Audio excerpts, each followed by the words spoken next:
Hello, hello. I think we're live, right? Looks good, looks good. I think we're live as well. So, welcome, guys. The stream is about to start in 16 minutes. I thought I'd get up a little earlier, just so we have everything ready, just so in case we don't miss anything.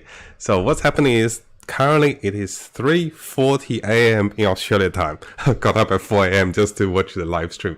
And I'll leave I'll leave this on. And we'll wait for the stream to start. I'll make some food and I'll be back in a few minutes. So what I'll do is, what do I do? Hey guys, waiting for stream to start. Making food. And let's do this. So I'm gonna do this. Oh, not this one. That's a thumbnail. Okay, so let's put some music on, shall we? There you go.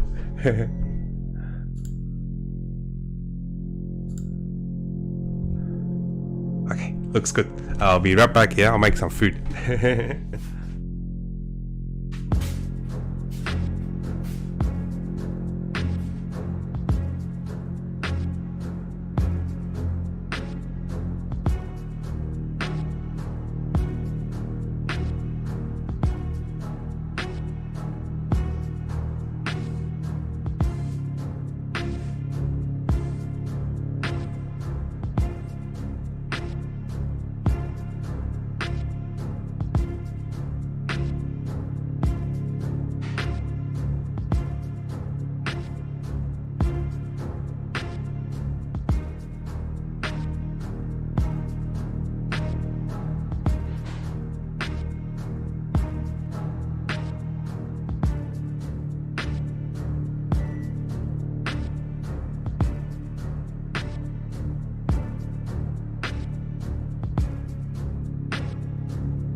Oh, so let me pause the music and let's listen to the teaser trailer. Uniquely yours.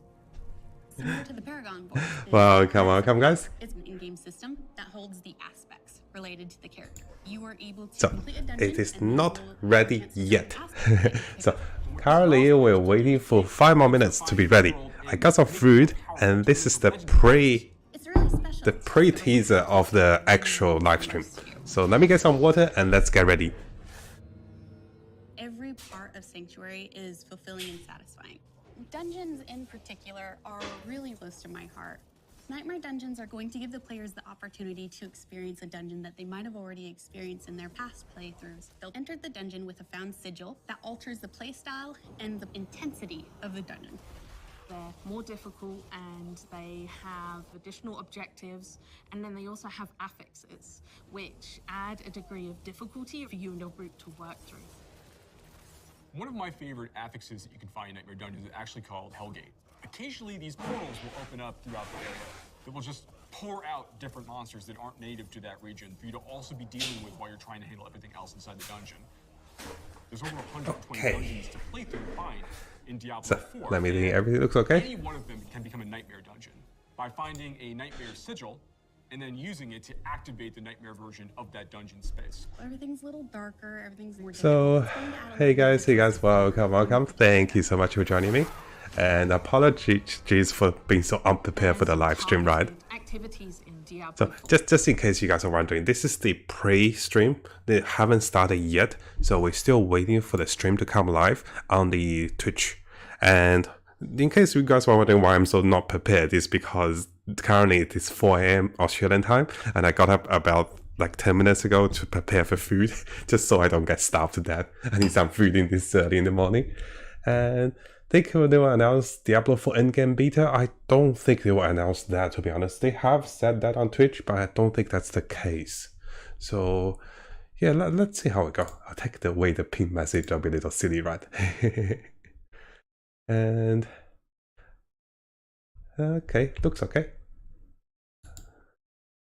So yeah, 4 AM is no joke, right? Okay, so let me get this going. I mute myself and I have some food. I made a bowl of cereal and apple. Gather different rewards, different items, and bring them back to the tree in hopes that it can exchange you something really meaningful. Maybe you're going to go to the Fractured Peaks and take out some werewolves that are rampaging in a town. They're contained activities that you can do alone or in a group. We really wanted to create variety for people to be able to spend time where they wanted to in the world. It's very cool the way it's been put together, and I can't wait for people to see it, to be honest. In Diablo 4, we have a focus on the world of Sanctuary. And there are parts of that world that we call the Fields of Hatred, where Lilith's presence in Sanctuary has begun to seep through and manifest these poisonous areas throughout the world. When players go to these regions, they get to engage in player versus player conflict. These offer opportunities for the player to collect shards. But there is a little bit of a catch. In order to get these shards back to town, you'll need to purify them. Other players will definitely know that you're attempting to purify your shards, so you'd better be prepared to fight if you're going to be playing any PvP, and be prepared that you might lose some stuff in the meantime. Once they've got the purified shards, they can take these, go back to nearby towns to sell them, and then use that to buy a whole bunch of like interesting cosmetic items and rewards. It's a place for people who really love PvP and want to still get loot and still increase their character's power. If that's the way they want to play, they can. Launch is just the beginning. One of the things we're really focused on is creating a living, breathing set of updates for players to engage with after the game has gone live. It's really just going to be a way to keep coming back and experiencing more Diablo 4 in fresh ways. We're really eager to hear all of your experiences and just enjoy the entire story with you all.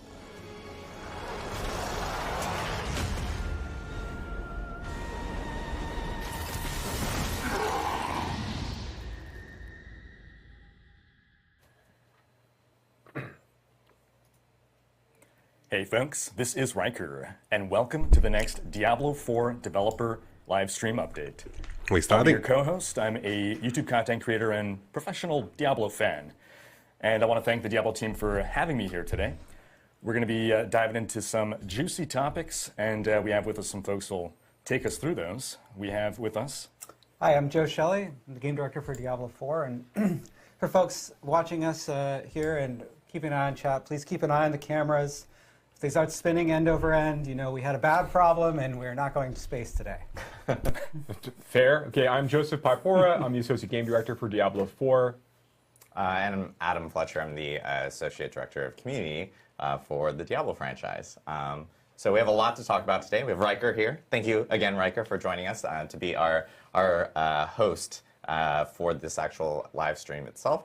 And we did want to actually do a few quick agenda items and so forth beforehand. Just a reminder to everyone that Diablo 4 obviously is coming out in June, and you can still pre-order. Yeah. We do have deluxe and ultimate versions available for pre-order, or you can pre-order just the base game itself. But the deluxe and ultimate versions actually give you early access, so there should be a QR code on screen if you want to pre-order for deluxe or ultimate versions of the game. Today, though, we have a ton to talk about. We expect this stream to be about 90 minutes or so, because we want to cover a lot of different topics, one being endgame, the other one being some class balance changes in regards to some of the beta feedback that we ended up receiving, as well as the dungeon feedback that we also received during our beta learnings that we actually posted last week. So without further ado, I'm going to stay quiet for most of the stream.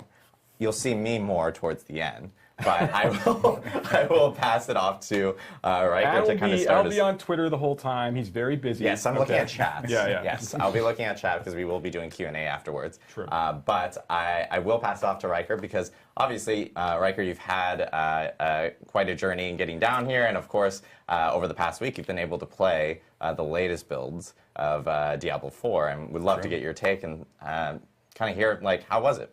Yeah, I mean, absolutely. So I've been waiting for Diablo 4 since years before it was ever revealed. I've been waiting so long, I'm literally transforming into Deckard Cain. I mean, look at me.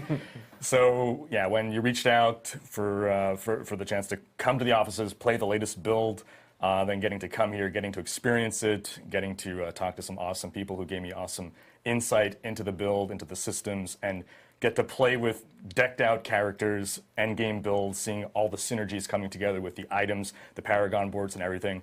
It's really been a blast. Awesome. Good to hear. I know one of the first topics that we wanted to jump into was, I believe it was like talking a little bit more about the world tiers and the Capstone dungeons, I believe. Yeah, because that's basically the gateway into all the other topics, right? Because we have the world tier system is like the different difficulties, and the Capstone dungeons is how you unlock those and then get access to Capstone dungeons. all that endgame Let's stuff. have a look. So I think we have some footage to show while Joe, you want to talk us? Yeah, let's talk about this. So yeah, I guess the first thing we want to talk about here is when players are going through the base game experience, they're finishing the campaign, they reach level 50, they get to move into their first world tier content, which is the Nightmare tier. But before they gain access to that, they actually are going to have to go through what we call one of our endcap dungeons. These are longer and more challenging dungeon spaces that have big boss encounters mixed throughout.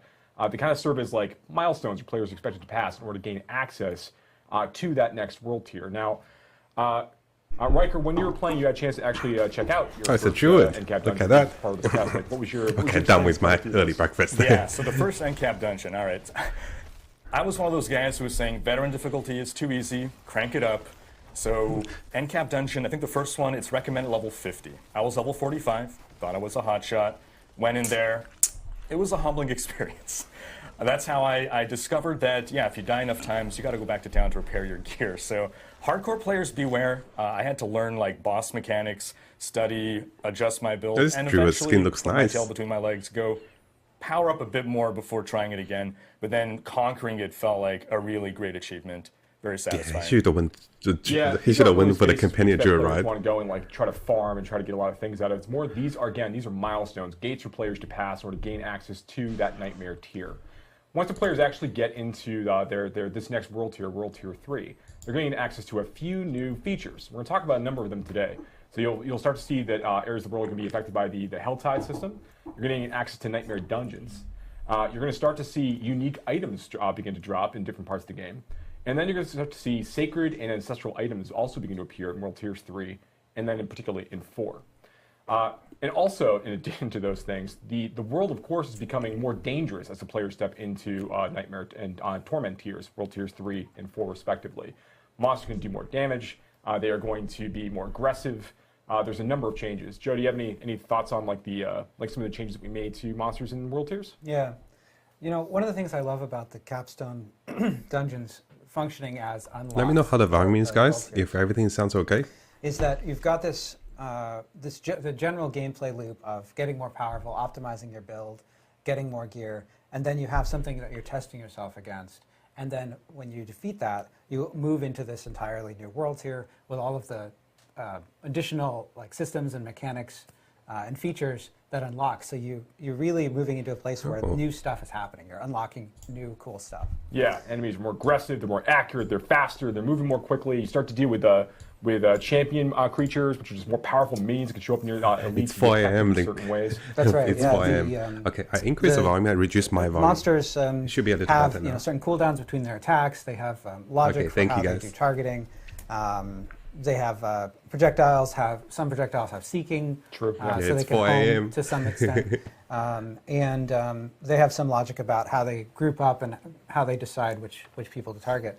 And so a lot of those different parameters we adjust as you go up in world tiers to make the monsters more threatening. Because of course the players are getting more familiar with the game. They're getting more skilled, and they're also getting access to more tools in terms of new abilities through legendary powers or even unique items. Yeah. And one of the things we wanted to make sure we didn't do too much is it's easy for us to imagine that we could just make the game more difficult by increasing the damage the creatures deal or increasing the amount of hit points they have as you're going through these encounters. But we wanted to make sure that the world felt more dangerous as you progress into these higher world tiers, and that requires more work when working with monsters and those various encounters to kind of like create that extra level of challenge. Did you kind of determine and sense anything like kind of going from world tiers like 1 and 2 into like world tiers 3 or 4? Oh, I definitely felt it. You stated in the difficulty descriptions, I guess I just glossed over it, and I just expected more damage, more health. Yeah, I know how difficulty works. But I started to feel, the world just seems more hostile, more aggressive.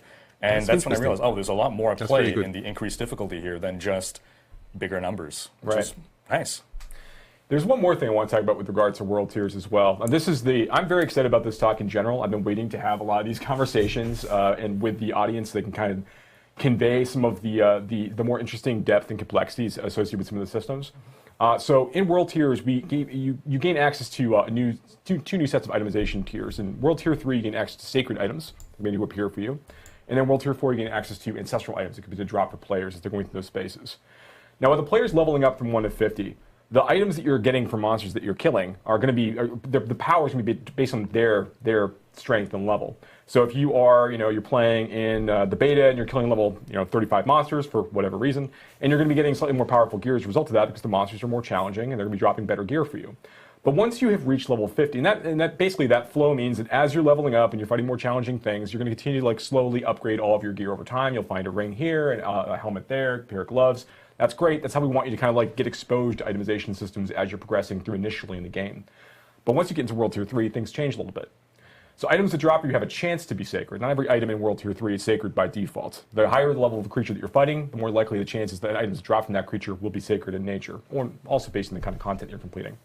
But sacred items, when they drop, they drop at a very large range in terms of the power that they can have.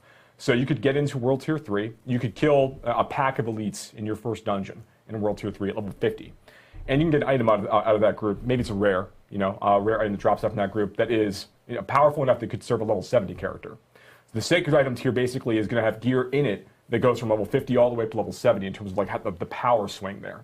Once you get a little bit higher, it's a little more likely to get slightly higher in the range, but it's very likely you can get those really, really great drops really early, which we think is super exciting because we want you to be trying to like always be looking for like just the right ring, and it could show up like your best in slot ring for that for a sacred tier might show up at level 51. And that might be the one that you want to hold on to for the entirety of that tier. So level 50 is when you get anyone from level 50 to level 70 items. The level requirement for this ring, for example, is not 70, right? No. So the level, that's a great point, Joe. So the level requirement for this is actually to be set at the level at which you actually loot the item. So once again, we have trading in the game.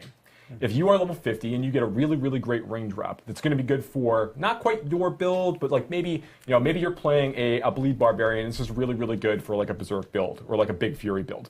And you say, okay, I want to give this to you. Can hold on to it. That could be a really valuable item to trade because it could be that its eye power is such that it's like really good for a level 70 character, but the required level for the ring itself is level 50 because you've got it at level 50. And that's going to raise with the course of time. We think that's going to be super fun for players to chase.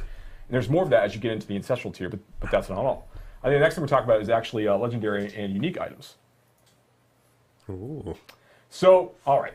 We've talked a little bit about legendary items in the they're like past. barbarians. I really want to focus on things that we haven't spent a ton of time discussing, but to give a general also overview, druid. legendary items in general are attached to like legendary powers. And these legendary powers, or reverse, legendary powers attached to legendary items. Legendary powers basically are designed to appear on multiple different slots. So, an aspect might appear on an amulet, but it might also appear on gloves, or it might appear on ring, or it might also appear on weapons. These things have a tendency to be in a lot of different places based on the power itself. And we like this because it let players like extract aspects and powers from items and put them into other items that meet these certain criteria.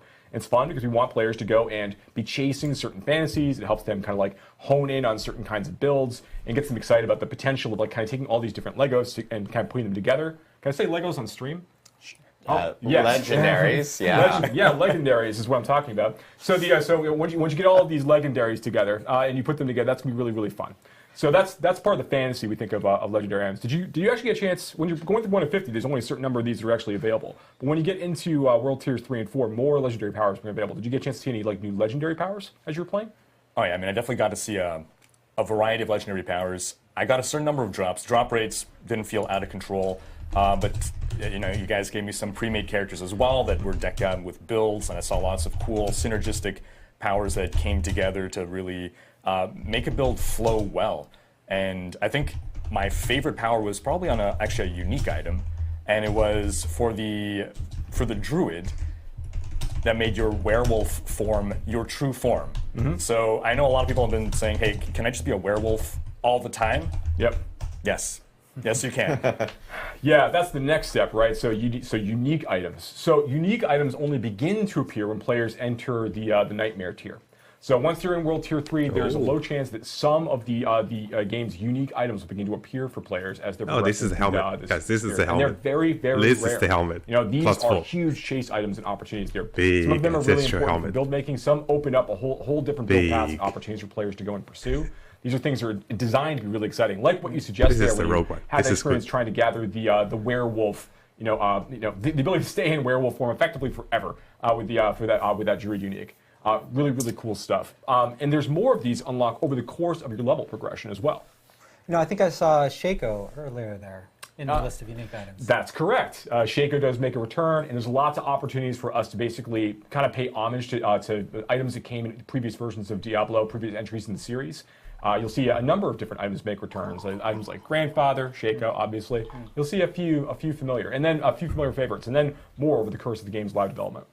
Also, this is a good way for people to kind of see the new font changes and so forth that yes. based off the beta learnings that we actually ended up posting last week. Yeah, we'll get more into the beta learnings later in the live stream. We'll go over them in a lot more depth. But yeah, absolutely, the font was a great example. I mean, I think we added at least 20% more serifs to the.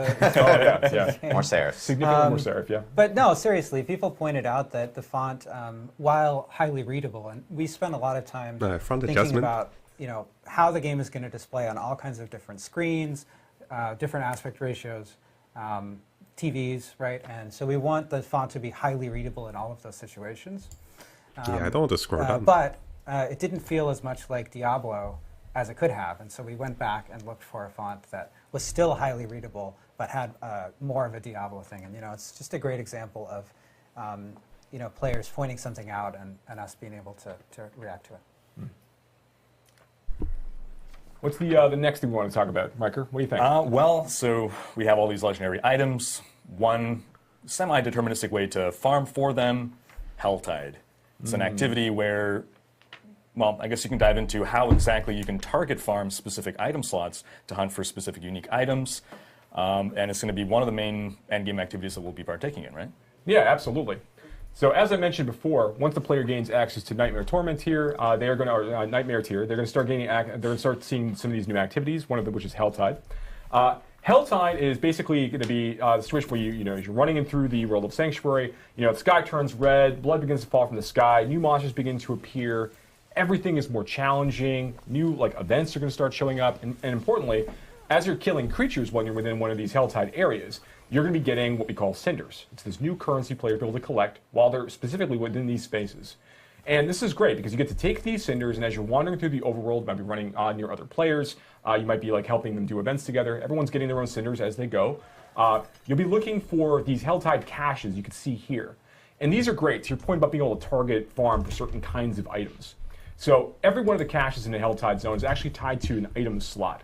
And they all have different costs. So you look kind of like you'll be gathering cinders by playing within this space, trying to locate one of the caches that have the item type that you're looking for, whether like maybe you're looking for an amulet or looking for a ring. You know, maybe you're looking for a Shaco. So you're looking actually to go find a helmet cache. You want to keep trying to go after the helmet cache and the rare, desperate hope that you're going to get exactly the unique item that you're looking for, right? That's cool. We want to give you some of that opportunity, to give you that opportunity to target farmer a little bit. But there's actually a little bit of fun there too. So one of the things that's like one of my personal favorite parts of the Helltide system is the idea that the players there's like an extra set of stakes, right? When the players running around these cinders, they have the chance if they die, they're going to lose about half of their cinders every time they fall. And they don't drop on the ground; they're gone. Oh, they're gone. So you have to be I thought very they jumped on careful the about ground. like when you're looking to overextend as part of the combat experience in order to like farm more cinders, get to the cache that you're looking for, Oh, whatever this that stuff. is. You are putting yourself at more risk the more you try to like gather, and the greedier you get, the more likely it is that you're going to lose things. That's right. And there's a time limit on Helltide too, right? That's right. Helltide is only active, like the Force of Hell only like arrive for about an hour during when they are actually active. And different areas of Sanctuary are picked for Helltide Zone each time it rotates and moves around.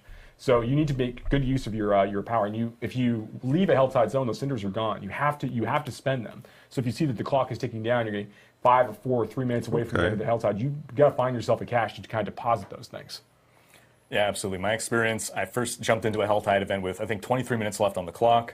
So I start by, okay, I'm scouting out the different chests or caches to see, okay, which is the one that has the slot that I'm looking for, what are the different costs, and then I'm doing some quick math. Okay, I'm gathering cinders at about this rate per minute, I have this many minutes left. Okay, I think I could afford the most expensive, the weapon slot, and I got to backtrack to that place in order to get there. And then I died. And I'm like, okay, recalculating. Yeah. Okay, how much time do I have left now? And okay, like okay, GPS. so quickly. Yeah. And then I died again. And like, better luck next time. Well, another hour before the next one comes around, I'll have a better plan this time. Now, granted, you can still get legendary items dropped for you. You can still get really good drops inside Helltide experiences while you're killing monsters. So it's not like if you lose those cinders, you've lost all opportunities for rewards. Yeah. But obviously, it does take a little wind out of your sails if you just happen to get strategy jumped at to the wrong find time. this. Again, another great opportunity for there to be players nearby when they're trying to help out in those situations. Yeah, you know, one of the things I think is really cool about this is that these chests or caches, boxes with loot, awesome loot inside, right?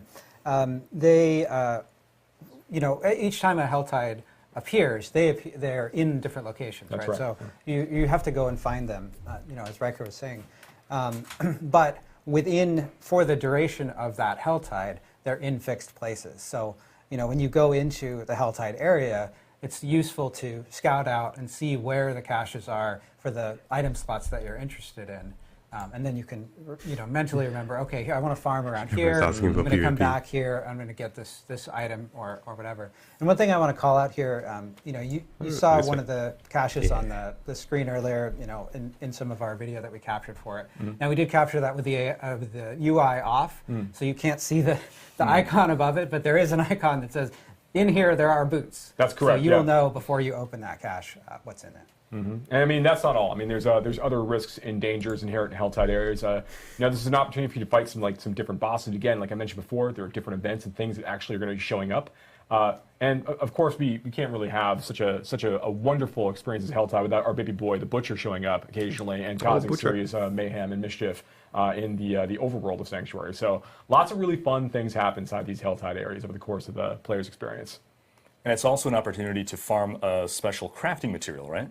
That's correct. There are craft materials like Fiend Rose and things that really are coming directly from Helltide encounters and those experiences. So you are looking to also get some of the materials you need for like really high tier like weapon and item upgrades from going through these places. So Helltide is what we're doing to farm crafting materials in order to target farm-specific drops. Another big activity that we're going to be doing, Nightmare Dungeons. You want to talk a bit about that? Yeah. So yeah, Joe, do you have anything you want to talk about for Nightmare Dungeons first? Nightmare Dungeons are we're going to talk again. We're going to talk about beta feedback at the end of Sigils. the show here, or near the end of the show. But Nightmare Dungeons vulnerable, are our resist. key dungeon replayability system for the later part of the game. Unstoppable monsters. And you're going to get sigils, and Joe's going to talk a little bit about the sigils. But we're really excited for players to get to check out all of the cool ways that the dungeons can really be transformed by the Nightmare Dungeon system. Yeah, so first up, Nightmare Dungeons, very, very exciting system. Players haven't had a chance to play these in our betas yet, but as they get into the end game content, start going through World Tiers 3 and 4, you'll begin to see, you'll gain access to some of your first sigils, which are primarily initially earned by completing Whispers of the Dead, one of our other overworld content features that players will be able to engage with. Now, sigils are really interesting in that they are tied to a level when you find them, which is going to affect the level of the monsters inside that space. They have various afflictions, which we've talked a little bit about in the streams in the past. These are going to modify the way that level rolls out. But Nightmare Sigils, when they are activated, after you collect one, is going to basically open up a portal near an existing side dungeon. And in the pre-release version of Diablo 4 and additional seasons, we basically select a subset of all of the side dungeons of the game that can become Nightmare Dungeons for that period. So players become more familiar with a set number of these because they know that they can be populated with these Nightmare Dungeon experiences. So you might already know, whether it's Annex Acclaim or whatever it is, what the layout of a given dungeon might look like normally. But Nightmare Sigil is going to change that by introducing these new afflictions and then also these greater afflictions. We showed earlier in the video, like this, right now actually, we're looking at this hell portal, nightmare portal that can open up and basically spawn in all these monsters from other monster families that might not be native to that dungeon, which is pretty cool. In that we like the idea that players are going to have to kind of deal with these new different threats than what they're typically used to as part of that encounter. And there's a number of these other greater afflictions, like we showed the Stormbane's Wrath, that disc thing that was flowing around around you, and occasionally it just pulses out this really big, stunning, damaging effect. So you have to be mindful of where it is. You should make sure you avoid it as part of the combat experience. Definitely adds a new wrinkle to gameplay as you're going through.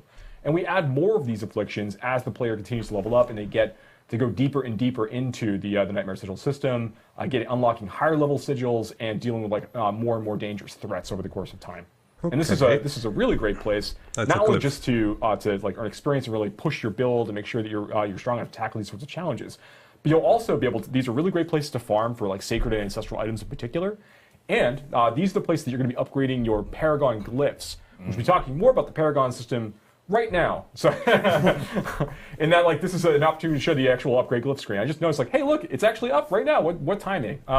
So, yeah, when the player reaches the end of a Nightmare Dungeon, they get to basically go ahead and take one of the glyphs they've been collecting over the course of their 50-plus experience and basically slot it into here and choose to upgrade it and make that glyph even more powerful. These sockables that go on your Paragon board end up being some of the single most powerful modifiers inside of your character, above legendary powers, and even in some cases, even above some unique powers. So it's really in your benefit, based on your build, to be choosing, looking for a set number of these and upgrade them to exactly what you need them to do. And so the sigils that we're getting,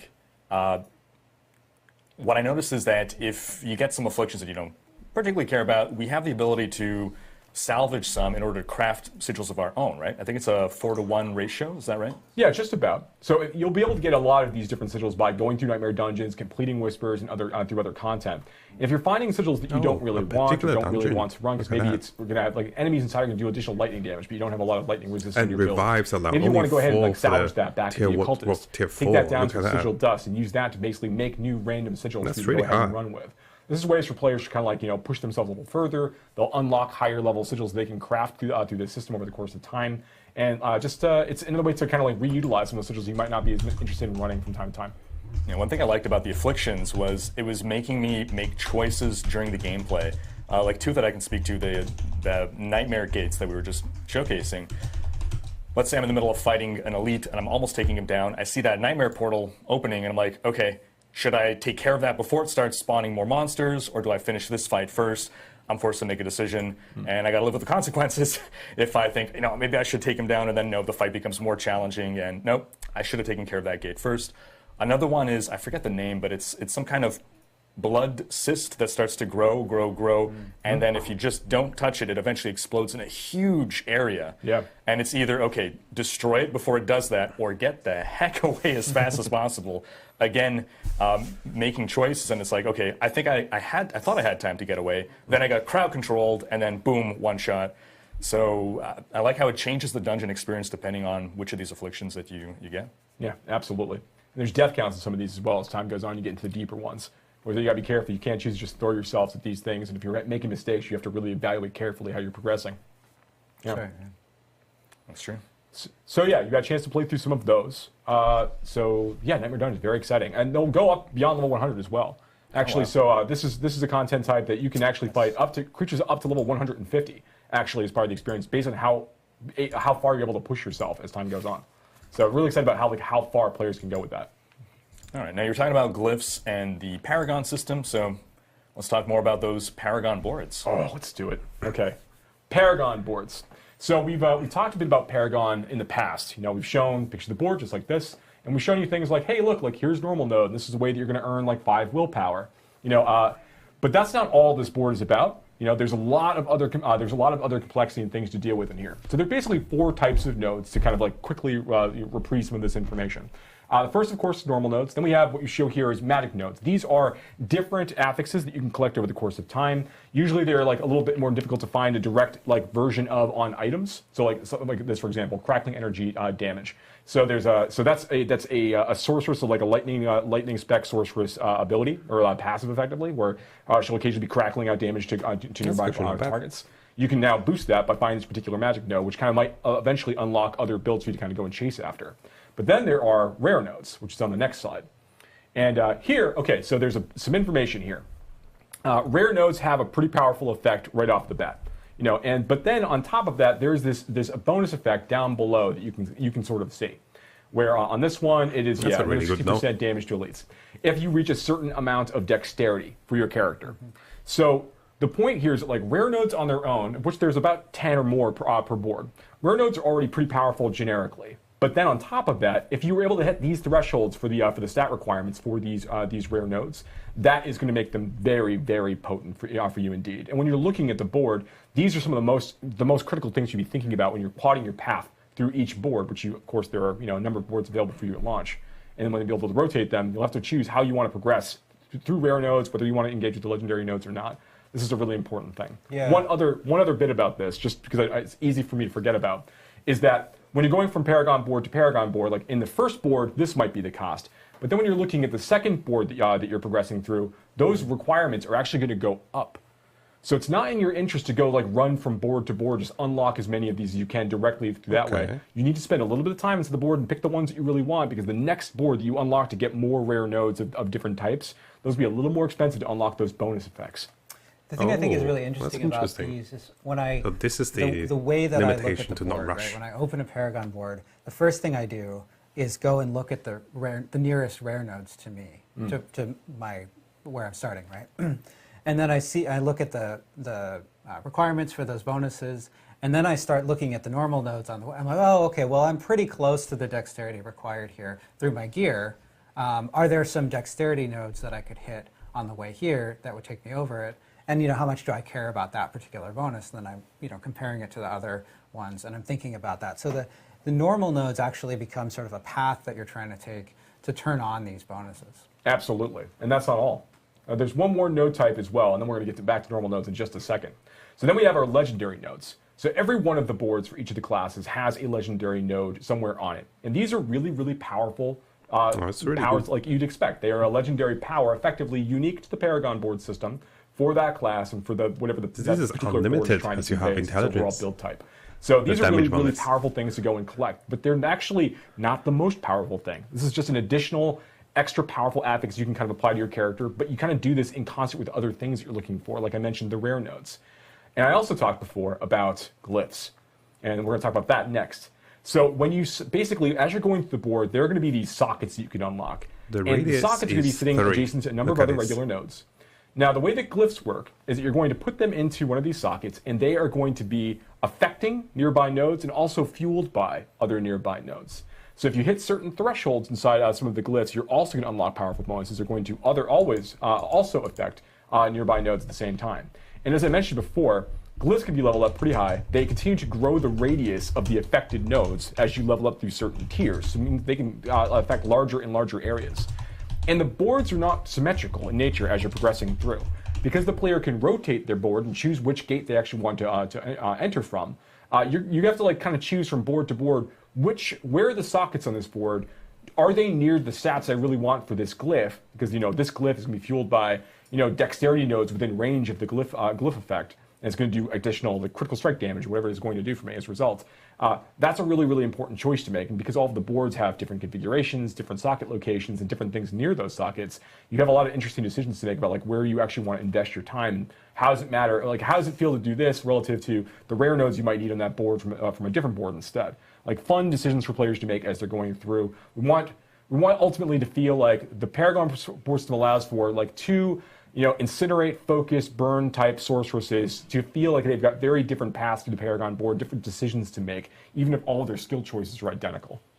Yeah, it's something that we've talked about a lot with Diablo 4. Is the idea that pretty interesting. Even if you have, let's say Incinerate is a powerful sorcerer build for, and you want to play Incinerate, you're not going to necessarily be the same, have exactly the same loadout as another Incinerate sorcerer. That's right. One thing I found really cool about the Paragon system that I didn't realize at first is that every Paragon board is almost like a Paragon class, like a specialization class, where it's all built around a certain theme, fantasy, playstyle, and it all revolves around that central or off-central legendary node, and then the rares kind of support that same theme, and it extends to the blues. So like on a Necromancer, like, oh, this board is like the pure summoner fantasy, and this one is the Blood Mage.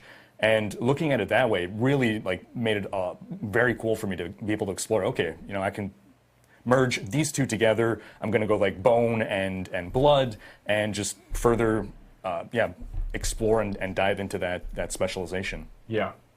There's 220 Paragon points that players will be able to have by the time they finish leveling up their character at level 100. We want those choices to feel like they've got meaning individually. Players can respect the number of those choices if they want for gold cost. We want to be able to play with this system and be able to like kind of experiment with different ideas as they go. But importantly, we want them to feel like that the choices they made for the 220 matter a great deal to their overall performance. Yeah, super fun. I think. But. What are we talking about next? Well, I guess at this point we can talk about some of the beta learnings. We had a beta. The community gave a lot of feedback. And you folks took in that feedback, digested it, and transformed it into actionable change in the game. You want to talk to some of the things that were changed? Yeah, I keep saying we're going to talk about that. Now is the time. So let's start out with looking at some of the class changes that we did. So there's a lot of text on this screen. So much You've had an opportunity, if you've been following along, to check out our blog that documents a lot of the changes that we were able to make as a result of Buff to the Druid, though. feedback from players in the 2 beta weekends, and also from data that we get. We get a lot of data. How many times someone dies in. Our Necromancer's dying a lot in this dungeon, or is this boss killing barbarians a lot of times? And we can use that alongside player data to identify areas where there might be a class deficiency, or areas where maybe something is exceptionally strong compared to other things that are balanced to be the same power. And so, in general, one of the things that we looked at from those 2 beta weekends is feedback that the Barbarian and the Druid, the melee classes, felt weaker than the Necromancer, Rogue, and Sorcerer. And there are a lot of aspects to that. So there's some nuance in here, right? Like for the Barbarian, we identified that the Barbarian, at low levels in particular, needed more damage reduction sort of built in. And so we added this passive damage reduction. So you're just going to take 10% less damage, just flat, no matter what choices you're making as a Barbarian, and that's to account for some of the ways the Barbarian has to get up close and personal with their sort of weapon-heavy spec. We also identified elements of the Druid that you could really benefit from some buffs. In fact, I think, Riker, you got to play the Druid a little bit. I did, yeah. So honestly, when I first saw the patch notes, I was like, oh, I was hoping the Druid would have gotten a bit more love with regards to spirit generation. But then I played an endgame build of it was a perma werewolf storm druid. So I'm a werewolf who's casting storm skills, and the play style was so tight, it flowed so well. It just all gelled together once you got the full kit, the full build together. They're unique though. I went into this week with a certain class favoritism. Where I had rogue, I had necromancer, sorceress, barbarian, and then druid in dead last. I'm completely confused now. I think druid might be my favorite now. Oh. Yeah, it's, another thing that we did, if we take a look at the classes again, another thing that we did in terms of the melee classes is we took a look at bosses and monsters, in particular their attacks that deal damage in an area where it feels like there wasn't a way for the melee class to deal damage effectively while also avoiding incoming damage, right? Because a lot of times you'll have the opportunity for a ranged class range class is sometimes choosing between getting a better position and doing more damage, damage per second, and a melee class is sometimes choosing between taking damage, because even with the case of a projectile, the projectile is originating in many cases from the monster and then traveling, so you have less time to react in some cases, and so we took a look at boss abilities and bosses that our data showed were much more deadly to melee classes, and we adjusted some of those abilities. Now, this also affects the Necromancer class, because you might notice that we had a note here that states that summon minions will die more often. Now, we want the corpses to have sort of an economy. We want to have the sense that corpses are useful, you're using them to bring in more skeletons, and the Necromancer pets, as a theme of this sort of bone class, they are a little bit more disposable, right? Like if a skeleton dies, you just pop out another one from a nearby corpse. So we want them to be, dying and getting resummoned. And we want to make sure that there are plenty of corpses, so you're not going into a boss and running out of, like, oh, I don't have any pets and I'm a pet builder. We certainly want to make sure that you have pets available, but we want them to be kind of coming back from time to time. So we increase the damage that they take a bit, but we also, I was talking about areas where bosses were doing too much damage to melee. We also took a look at cases where there were abilities that felt unfair for pets, where there was just like a huge damage in a huge area, and maybe it's no problem for a player to get out of it, but trying to micromanage your pets to get out of this. Micromanage an army of skeletons around, yes. That's not a fun gameplay that we're trying to capture specifically with the Necromancer class. So we modified the damage that those kinds of powers do to pets, both Necromancer and Druid pets, in fact. Yeah, we do want to make sure that managing your minions to some degree is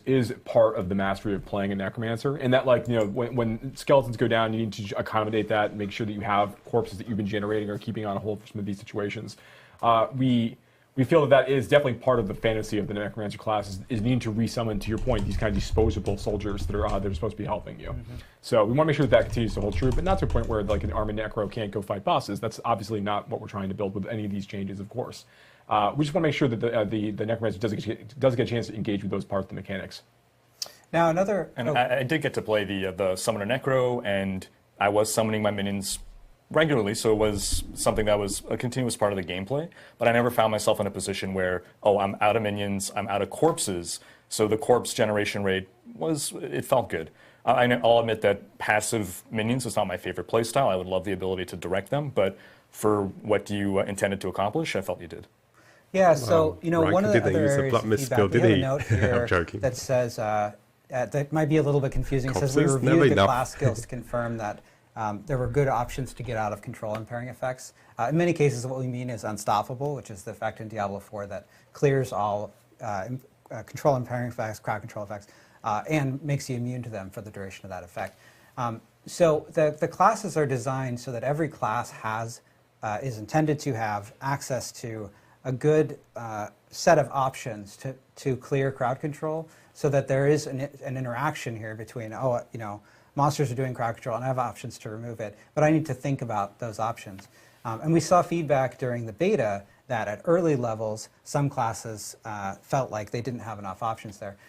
Riker, in your play at the higher levels, did you feel like that was still an issue? I don't remember it being an issue at the high levels of play, no. Going back to my favorites, Barbarian now is my second favorite after being my fourth.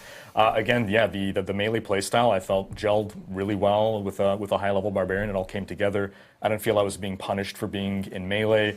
I didn't feel constantly crowd-controlled or an inability to gap close. You know, he had his the spears to bring enemies to me, the lunging attack to close the gaps, and a good toolkit to deal with everything. So the last thing I want to note on classes, of course, is that there are a few other changes beyond what you're seeing here. I think, you know, some people called out Hydra changes. You know, we made a lot of small changes to classes. There are also some cases like legendary powers. We updated legendary power effectiveness, which is sort of vague, but it's really just that there are a bunch of small details, and you know, we're sort of tweaking them. The other thing I want to talk about is dungeons, right? Yeah, yeah. So we got a lot of feedback from players that there was a lot of running back in dungeons, and there were really two ways that we wanted to tackle this. First off, of course, if we have a situation where you're running back, we have a system that causes monsters to ambush you to make sure that it's not just running through an empty space. So we added more ambushes. But secondly, and this is really the more effective aspect of it, we changed the layouts of dungeons and where objectives were located in the dungeons. Oh yeah, that's right. Look at this. Graphic design is our passion. Yeah, absolutely. I wish that I made this graphic because it's. I did laugh really hard when I saw this the first time. So I love it so evocative, much. but I did not make it. But I think this is a great example. So this is one of the dungeons that players called out in beta, Hoarfrost Demise, right, as one that had a lot of run back. And one of the reasons that you can see here that it has so much run back is that the objectives are laid out in a way that you have to run down a long, narrow hallway to get to one, and then you have to run back. It's a dead end, and then you have to run back down that narrow hallway. So we changed the layout of Hoarfrost Demise like this. Right. So you can see that the objectives, which are those you know, diamond icons there on your screen, are along the main path of the dungeon. And remember now, in this case, the player has explored all of the dungeon, and you can see all of the map. Yeah. But when you're playing through the dungeon, you don't have, the map is fogged. You haven't explored it yet. But it's set up in such a way that as you're exploring through the dungeon, you're going to naturally encounter those objectives along your way, and so you're not going down and then having to backtrack a long way. Yeah, and in our objective view, this is going to lead to smiles. Yeah. This is good. But no, it's important. Like we want to make sure that as you're progressing the space, you are naturally coming across these objectives in a simpler way, as opposed to you need to like kind of like wander and kind of like backtrack a lot more as part of that. Yeah, and in fact, we identified a number of dungeons that got this feedback in beta, and we also, you know, we were talking about nightmare dungeons. We also want to make sure that nightmare dungeons have this. We address this for nightmare dungeons as well, because it's a key replayability system, as we were just talking about earlier. This is another example of Cordragon Barracks. It's another dungeon that we saw a lot of feedback and screenshots from beta, where you can see that the objectives are set up such that clearly you're going to have to run back all the way back through that long hallway. You're going to spiral around. You have to go out. You have to explore out from those spirals, and you can end up getting confused and running back. Because the other thing that happens here is that if you've run to an objective and the next thing that you have is back along a path that you know about already, then why wouldn't you just run back along that path that's empty of monsters? It's not fun. It's more fun to kill monsters, but it's more efficient than exploring some unknown that might or might not lead back to it, right? So that's a key part of these layout changes as well. And if you take a look at the next shot here, you can see how we rearranged the objectives in Cordragon to it's like 1, 2, 3, 4, 5, 6, 7. Now, these aren't the only changes that we made either. You know, there's some other things we did to actually just straight up just regular objectives. So there's things like there are some dungeons where the players are asked to kill all the monsters inside the dungeon space. And in those situations, we've made it so like once the players reach a certain threshold of monsters they've killed, rather than saying like, you know, there are potentially as many as 50 zombies in this cave. You know, after the player has killed, you know, 49 zombies, they might still be normally looking around in the last corner where a zombie got like, is kind of like hiding in a closet someplace, right? In this situation, instead, once you reach a certain threshold of zombies that you've killed, now they actually begin chasing you down. They start looking for you in that situation, such that you don't need to go crawl through the entire space and explore every inch of unexplored area in that dungeon just to find the zombies. Some of them are going to come after you in those situations, which is a great change to make it a little bit easier to engage with those things. And then there's another one, like there's we have features where, or dungeon objectives where the player is asked to go and collect like anima, which are just these objects, they're like these motes of energy that drop on the ground when you kill certain kinds of monsters. Sometimes you need to go and gather a whole bunch of these things and then bring them back to another area to deposit them. Sometimes it opens a door, might summon a boss, all kinds of things that we do with this. But in these situations now, when players are collecting this anima when they're running around the dungeon trying to find all these creatures and do these things, you're going to also gain various buffs by picking these up. You're going to gain some resource back for your class. You're going to get some other things. It's actually really great. When you actually deposit these things, you're going to get a health potion. So there's lots of things we're trying to do to make sure that those experiences like help speed you up and feel great to engage with, while you're also going through a lot of the layout changes that Joe just talked about. Yeah, so you know, I'm glad you pointed out kill all monsters, because you know players rightly identified a couple of key problems. Like, first off, with kill all monsters, of course, if you're having to go and hunt down one of those monsters, that's effectively backtracking, right? You're running through an empty space. And the other aspect of it is that the sort of the intensity curve of like the excitement in the dungeon is going down. Like you're backtracking through a bunch of empty space, and then when you get there, it's not going to be an exciting moment. There's going to be four monsters hiding in the corner. And we're still waiting for the surprise. It's going to feel sort of like, well, I guess this is the highlight. I guess that was a requirement that I had. It's one spider. Right? Yeah, it's almost similar to like Den of Evil, Diablo 2 feel and so forth, but now them being able to seek you out and means less backtracking, less hunting in corners for that one fallen or wherever. Well, yeah, and the other thing I like about it is that it increases the intensity at the end of the dungeon, right? Because you have the monsters. You're still clearing the last monsters, and now you have monsters running at you. But what was your experience with these changes? Yeah, so this was probably my #1 complaint about the beta was the backtracking. I'd often, in a dungeon at some point, reach a point where I'm like, okay, I have to run back or I have to go look for a monster. And with these changes, I don't think I ever had one of those moments, or at least, I'm not going to say there was zero backtracking, but there wasn't enough that it would have come up as an issue that I would have complained about. I know some people, say, oh, suck it up, backtracking has always been part of Diablo, it's part of the game. But like the changes made hasn't made the experience linear. It's not like, oh, now we just have one quarter to go down. As you were saying, like now if you do go on a side path, there could be things to run into, but just overall, everything from an experience standpoint just flows a lot better. I know with beta learnings and everything that we took in from the community and we posted on the blog, we actually had a big question in regards to dungeons and resetting dungeons and how that actually works. And I do want to take some time for you guys to be able to clarify a little bit, because there's tons of questions. And then we tried to clarify, and I think we made it worse. So we're going to... Let's re-clarify the clarification. Exactly. Yes, so the reset dungeon button, right? Yes. So we added this button earlier in development when there wasn't an easy way for dungeons to reset naturally. In fact, the way we added it led to some undesirable secondary effects because it was instant. It didn't care if you were inside the dungeon. Okay, it doesn't care if the dungeon is partially completed.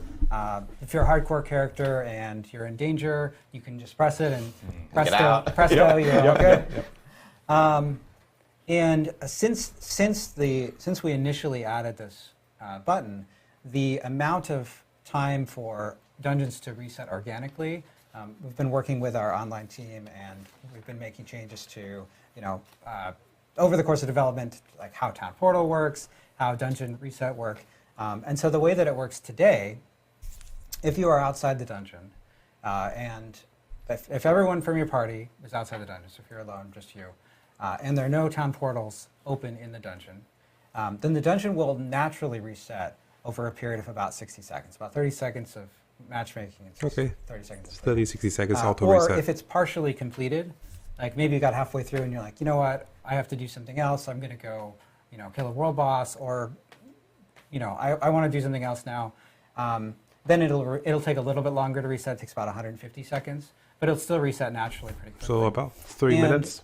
The other case here is that You got to rest you've after got each dungeon to reset. Maybe you're doing the dungeon, and there's some particular objective in the dungeon or side quest in the dungeon, and someone, one of your friends joins, and they want to do that side quest too, right? But maybe you've already completed it in this dungeon. So you can also hop out of the dungeon, which you can use through the Leave Dungeon button right in the UI as well. It does have a short cast time, so Not as quick, yeah. but it's it's right through the UI. You can do it from anywhere, invite the other person to the party, to your friend to the party, make them leader, hop in, you'll get a fresh dungeon as well. Yeah, so hopefully that clarifies. You can still reset. Resetting dungeons is still a thing in D4. It just we takes removed 30 the to buttons, 150 essentially, seconds so, to reset, you depending on the just have to portals you wait have. a little bit longer for the dungeons themselves to reset. And I did want to go over two two specific changes that we also obtained through beta that we didn't actually record on the blog. One you actually tweeted about, which was about ultra-wide screens, yes, and being able to control cast distance and so forth and with specific abilities and whatnot. So people who are using ultra-wide or mega ultra-wide screens wouldn't be able to essentially cast to the furthest corner of their screen and be able to use abilities in that type of way. And then one other thing that we did notice during beta, which was world boss encounters and how players would actually complete a world boss encounter and then go back to town and then find another way of being able to, in that same window, go through another world boss encounter to obtain multiple opportunities of grabbing loot, which is something that we also did address through the beta learnings that we received from players. So that's true. Now, I'll point out that the first time you kill a world boss in a week, you are going to get more loot than you'll get on subsequent times. So there's additional incentive to there's less incentive to try to find a way to kill the same world boss 10 times, but you certainly will get some rewards from subsequent. Exactly. Yeah, so it's not the exact rewards or a clone of the rewards that you got from the first kill themselves. Great. I know we ended up learning a ton from the community in regards to the beta. Obviously, you guys got to hear a little bit about the endgame systems within Diablo 4. We do have a cool... What's this? Is it time for a surprise? Is it time for a surprise? It is time for a surprise. Wait, what? If you've been hiding on the internet and have not seen Rod Ferguson make very, very nonchalant tweets about this, This is the and more. This is the and more of the actual broadcast, I would say. Beta, so happy to announce that we've been hearing a lot of feedback from players about wanting to experience more Diablo 4 and check it out, before the game's release in June. And so on May 12th through May 14th, we are going to be hosting a Server Slam event where all players within Diablo 4 or who want to play Diablo 4 can jump in and actually check out the game again. This is a really important weekend for the team and the dev team here because we need as many people to really log in, check out Diablo 4 and play through the game because we need to test out our servers some more before we actually launch. Joe, I know you have a lot of want and need and emphasis towards this specific weekend, so I'd be curious to hear. Yeah, so first off, all of the changes that we just talked about in this live stream will be in place on the Server Slam. Yeah, so huge news right there where if you want to check out any of the changes that we made from beta, you will be able to actually check them out that weekend on May 12th or May 14th. That's right. And the other thing I want to point out is that we recently announced that we've gone gold, that Diablo 4 has gone gold. And that means that, we got all of those changes from the betas in. We did tons of server, we learned a ton of stuff in terms of our servers, in terms of server configuration, making sure that we were fixing bugs. We deployed hotfixes during those 2 weekends. And so we were able to really improve our confidence for launch through that. And that's why, we're so confident in announcing that we've gone gold. Now, the purpose of this weekend is to slam those servers, right? Really make sure that everything is exactly perfect for launch, because that's really what's important to us, right? We want players to have a good experience on day one when the game launches, and yes, no, we're happy. Come slam our servers. Now, of course, this is very helpful for us because Thank you for 12 hours. It's helpful if you want to play on day one. It's helpful for the Diablo everyone, 4 community but, to come help us slam our servers, but that's not the only reason to do it. When you participate in the Diablo 4 server slam, you're going to have another chance to earn the rewards from the first 2 beta weekends. So if you didn't get a chance to play because maybe you were traveling or for any other reason, you have another chance to get your Beta Wolf pack cosmetic and the 2 titles. And in addition to that, we've, for this server slam weekend, we've set the level cap to level 20. We've adjusted the legendary drop rates to be consistent with what you'll see on live, rather than the inflated drop rates that we had in the first 2 beta weekends, which were there to make sure that we got plenty of testing on The surprise is not much of a surprise. And on top of that, you're going to have 48 hours to slam these servers, right? Now, during this time, a Shava is going to spawn starting about 24 hours after the servers go up, and then every 3 hours after that. So you're going to have, I think it's 9 opportunities to fight a Shava.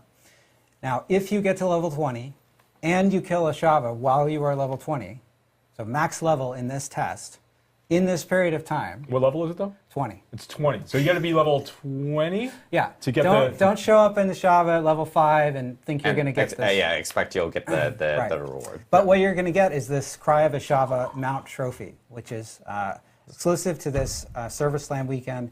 You can see it here on your screens. Yeah, the trophy there and that horse's head on the saddle there. Very nice. Oh wow, that's bigger than I thought it was going to be. Yeah, That's awesome. We basically cut a horn, part of a Shava's horn off, and added some gilding and some nice metal work there. And of course, mount trophies in Diablo are cosmetic customizations that you can add to your mount along with mount armor. So this is a trophy that you can mount. Some trophies mount on the saddle. I don't know why I'm pointing to my shoulder. This is where the saddles go, apparently. Yeah. Or they can mount on the side, on the horse's flank, like you see here with this trophy. Yeah. So again, like all rewards from the original first 2 weekends of the beta, including the 2 titles and the Beta Wolf pack, will be available, as well as the Cry of a Shava mount trophy. And for the mount trophy, you have to be level 20 and kill a Shava.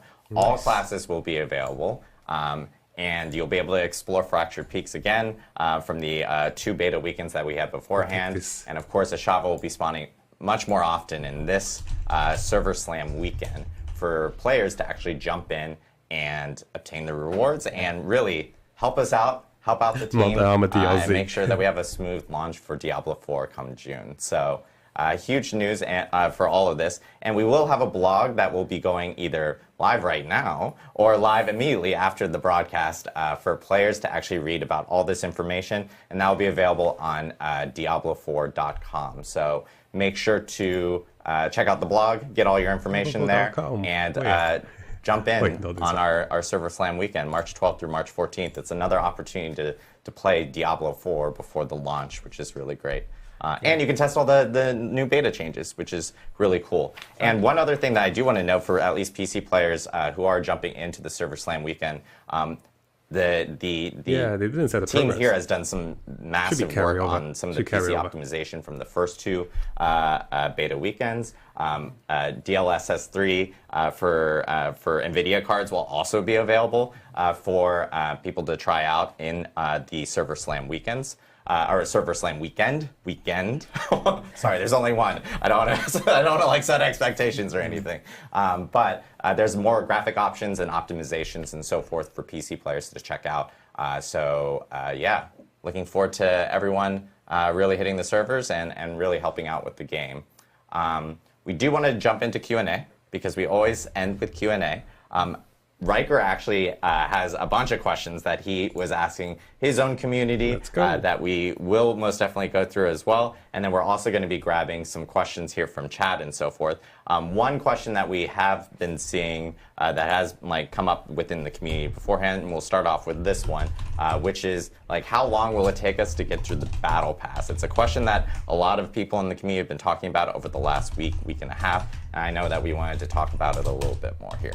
Yeah, I think that there's a. So I've talked a little bit about this in the past, but I think one thing I really want to emphasize is that when we think about the battle pass for the for Diablo 4 after the game ships, we're looking at our seasonal players. We want to make sure that the players who are going through the battle pass, they're going to have a lot of content to consume, outside the battle pass. They're in all likelihood to finish everything in the battle pass before they finish all of the content within a season to season. So there's a ton of things to look forward to. We want to make sure that the battle pass as a result is balanced in such a way that players of all types and all play styles are going to be able to get a chance to actually complete this this battle pass over the course of time. Our goal is if you want to start to engage with this, want to make sure that you are compelled to go through all of it as you're playing and just having a good time getting all of these rewards. Yeah. All right. Cool. Riker, I know you have questions. I want to make sure that you get some questions in and so forth. And I guess we'll just go back and forth for this. It'll make it easier for these two guys. You guys, we'll just be doing this. Yeah, exactly. Just keep doing that. Yeah, sounds great.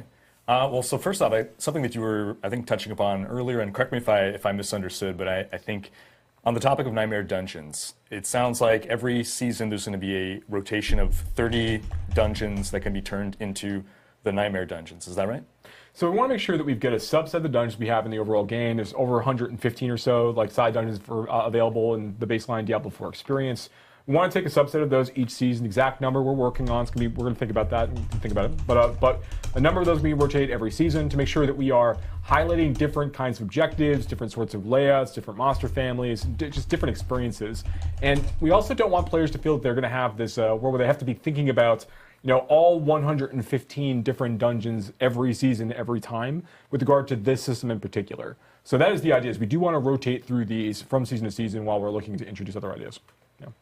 Cool. I got a question here from, I'm not going to butcher Twitch names, guys. I do this every stream. From a Twitch user. From a Twitch user in chat. Do you have any plans to keep interest for people who don't plan to play in seasons? So we are going to be making, on a regular basis, part of our live updates. We're not quite ready to talk about all of our seasonal plans and all of our post-launch plans yet, but I will say this, that we're going to be having a lot of really rich and interesting content updates for our seasonal players, but we're still be making balance changes and adding new legendary items and unique items and things of that nature for players who are playing in the Eternal Realm, the place where you will be able to never have to worry about a character reset or do any of those things. There will always be new infusions of some game content at that level to players going in that space. Cool. But for the richest experience in the post-launch environment, I highly recommend checking out Seasons because we're doing some really cool stuff.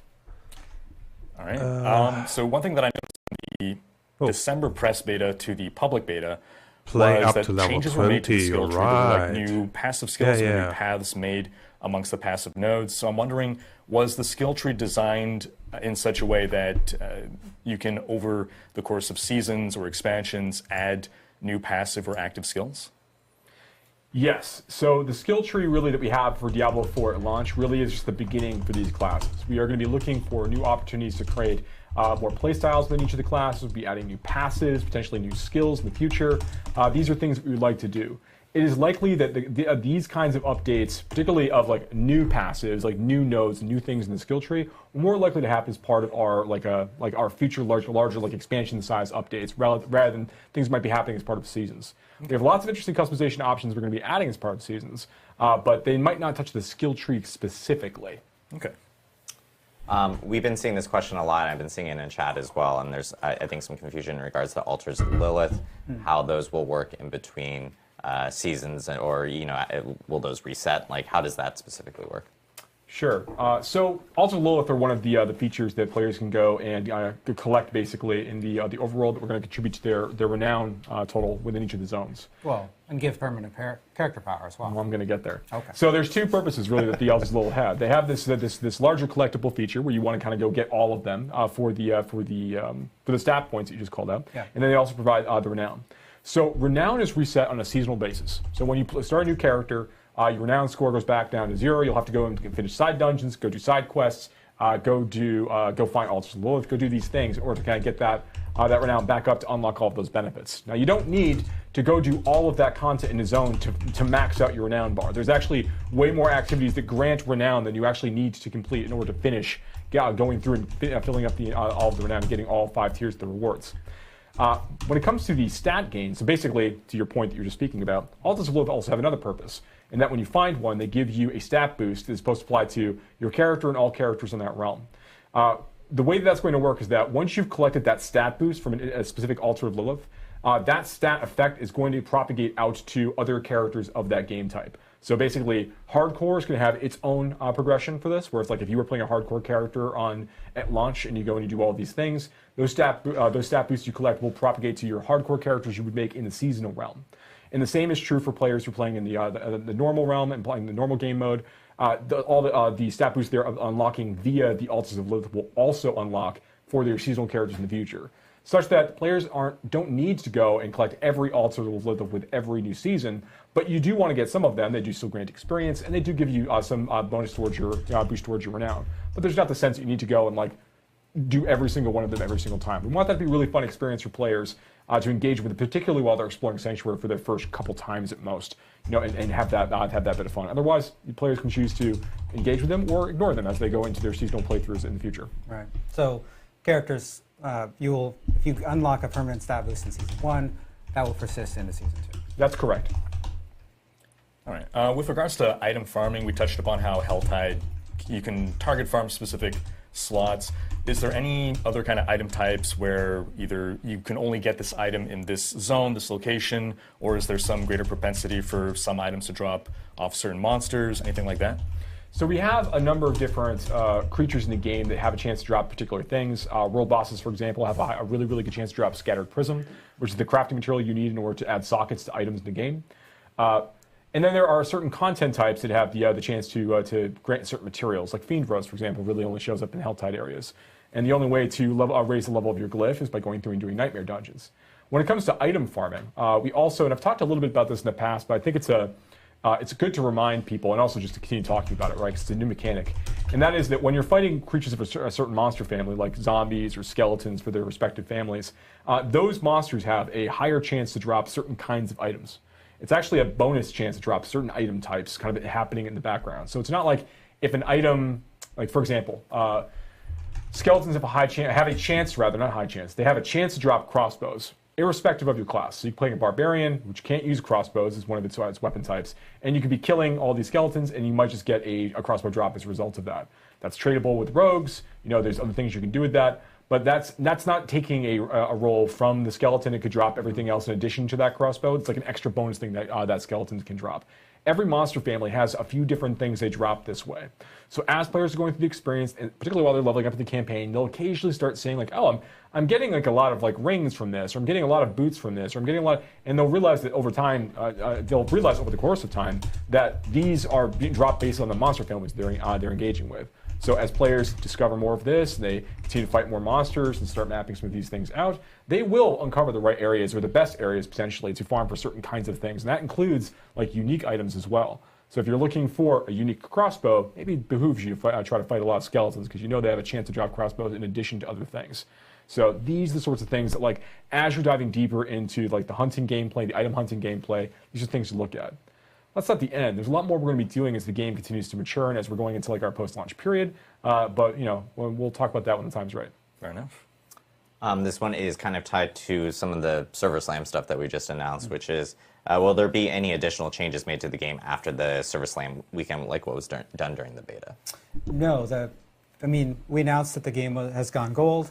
The Server Slam you're testing a version of the game that is very close to the launch version of the game. Okay, the final version. That's why it's so effective as a Server Slam.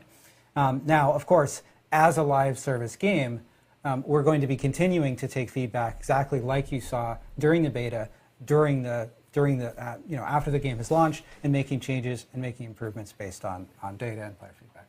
Awesome.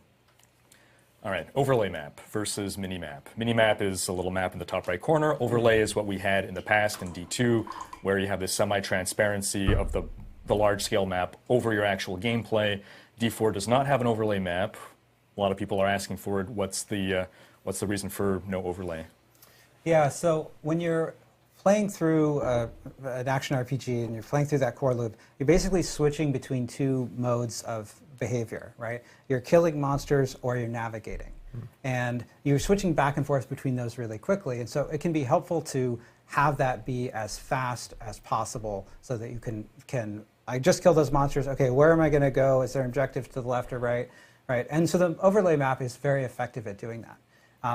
In fact, it's so effective that it's up there's no reason to ever close it. And so there are a lot of solutions that we've seen different games do in terms of like trying to mitigate sort of its effects on combat in terms of fading areas around the player or other things like that. What we're trying to do is we're trying to keep the combat and navigation spaces as clean as possible by separating them a little bit more. And so that's why you see the mini-map, you see the pin system on the map, you see, in certain cases, edge of screen indicators on the mini-map. We want to add more of those kinds of things. But ultimately, our goal is to make sure that players, when they're going back and forth between combat mode and navigation mode, that they have the tools that they need to do it efficiently, and they don't feel like it's a huge hassle. So we're going to be continuing to look at this feedback. For launch, you won't have an overlay map. We're trying to make that experience as smooth as possible. But we're going to continue to listen to player feedback on this point. All right. We have a question saying, are all dungeons going to be single floor iterations with halls like traversing, or are we going to get like maybe multi-level dungeons or anything that brings like elevation or depth and so forth into those? It's interesting that one of the things that we did in Diablo 4 that's really cool is that you don't have to load between That's dungeon how I'm floors. thinking. An interesting effect of that is that you might not always notice when you're going down a floor into a lower floor. There are staircases and there are sort of moments where that shows up, and there's UI that appears that shows up.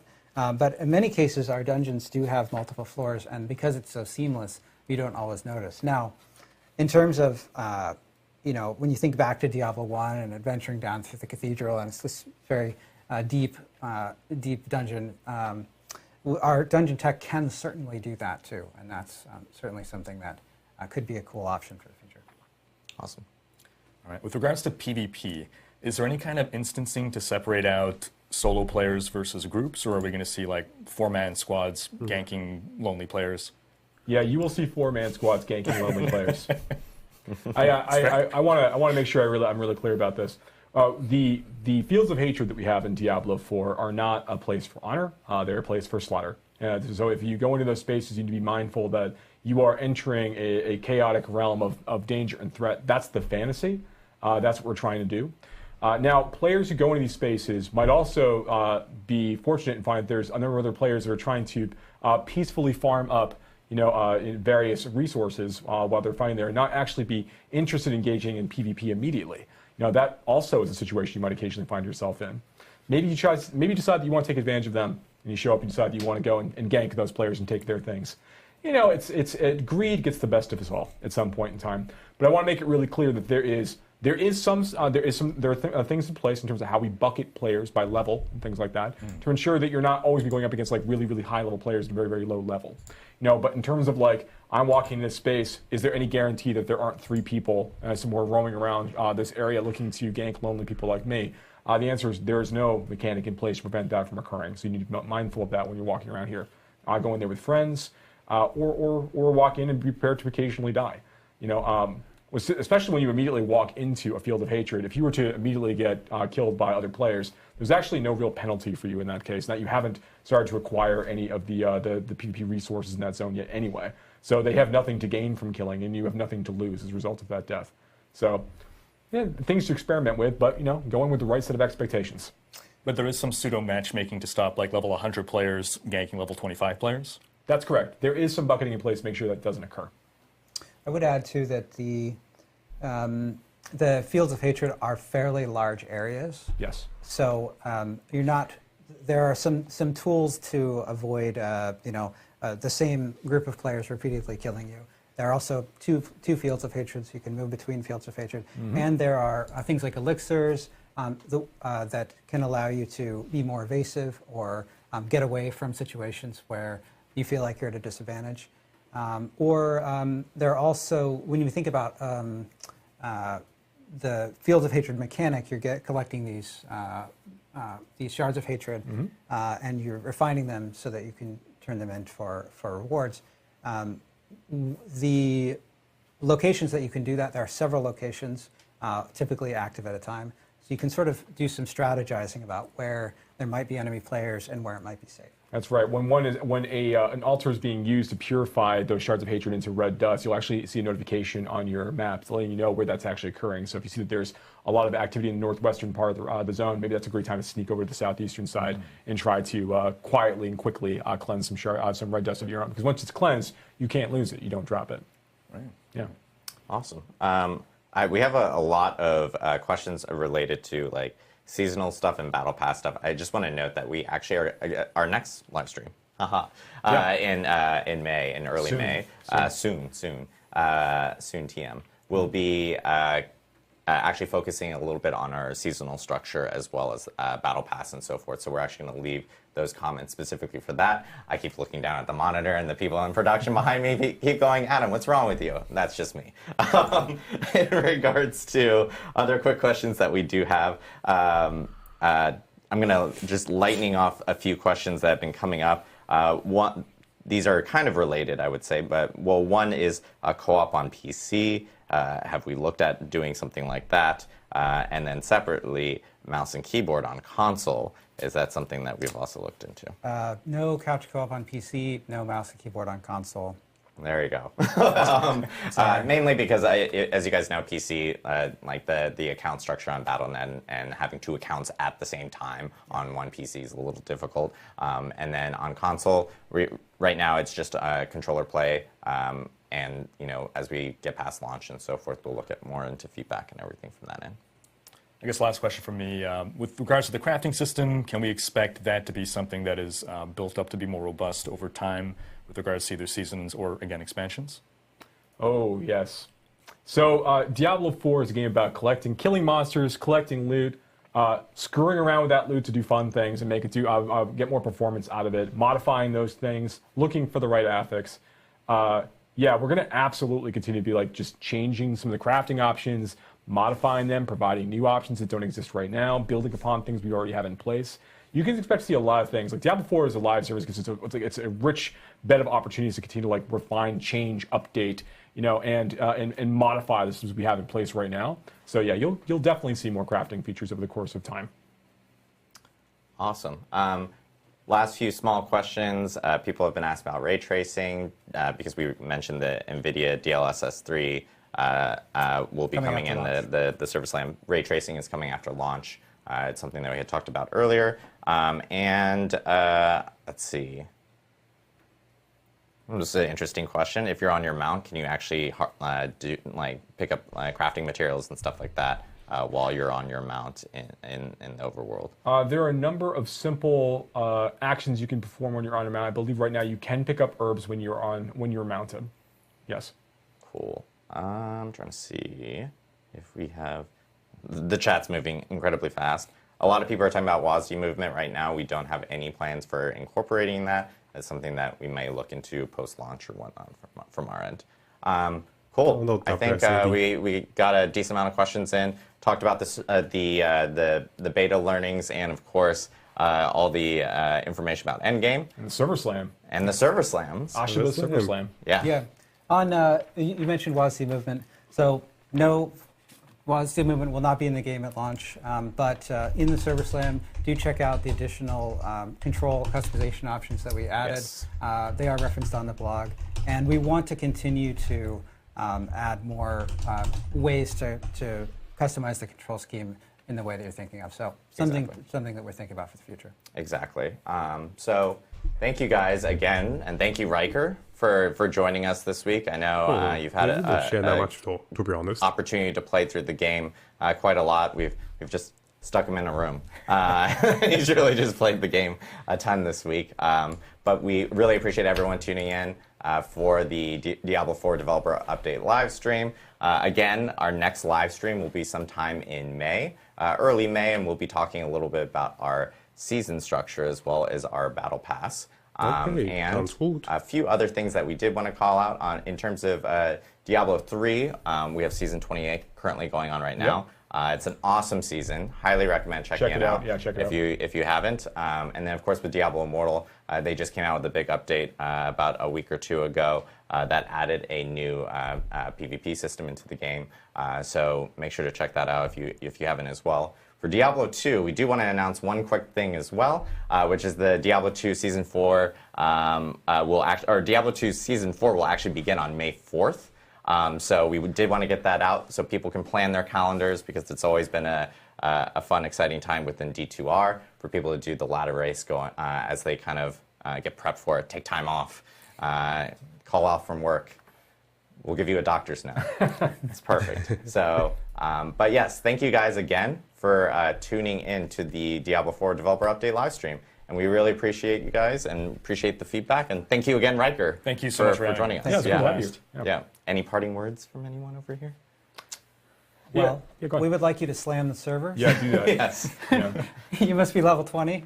And, we tested, an interesting thing is that we tested the Ashava fight at level 20 Yep. to make sure that it was doable. Yes. We were pretty sure it was doable, but we did want to check to make sure it was doable. They were like, okay, go on. It is quite challenging. If you are having a lot of trouble with it, you can always go down to difficulty level. That's true. You Difficult could always go down to Tier World Tier 1. That's right. Yes. And Moody Joe, we expect you to solo it. For sure. And again, you can pre-purchase Diablo 4. We have a QR code up there. We have a deluxe and ultimate version that are available for the digital version that can give you early access up to 4 days before launch. So yeah, thank you guys again and really appreciate it. And one other thing. We are going to be raiding into 2 Diablo partners, both from YouTube and on Twitch. So make sure to stay on the channel if you want to check them out. And yeah, thank you guys again. Really appreciate it. And thank you from everyone on the Diablo team. See ya. Yeah. So what I'm going to do is I'm going to end the stream as well, guys. I'll quickly do a summary video and I'll post this one onto YouTube for you guys as a quick summary, because this is a really long video. In case viewers don't want to watch the long one, we'll make a summary video. So thank you for joining me on the live stream, and a summary video I'll make it shorter for you guys, much shorter. So I'll be ending the live stream now too, and I'll see you guys in a bit on YouTube as well. Bye bye guys, thanks for joining me. Wow, quite excited.